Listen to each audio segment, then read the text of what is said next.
दारू वाईट ना तो सांग ना तर सांगतो ना तो सांग ना तर हा फायदा नंबर 1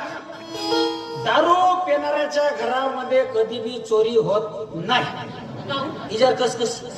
कशी कशी कारण दारू पायी त्याला पुरा पैसा खर्च केला असतो घरातले भांडे कुठे विकले असते आता त्याच्या घरात ते भेटणच नाही तर चोरी होईल कुठं बरोबर आहे दुसरा नंबरचा फायदा आहे फायदा क्रमांक 2 दारू पिणारा माणूस कधी बी म्हातारा होत नाही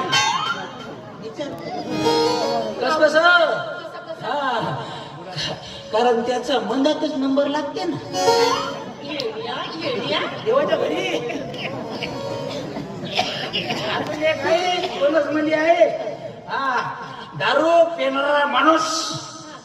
कधी बी कोणाचा विश्वासघात करत नाही विचार कसं अहो त्याच्यावर कोणी विश्वासच ठेवत नाही ना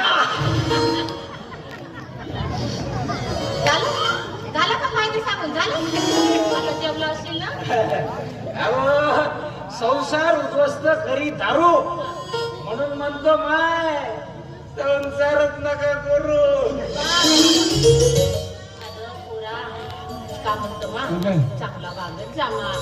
चांगला वागला चांगला राहिला असतो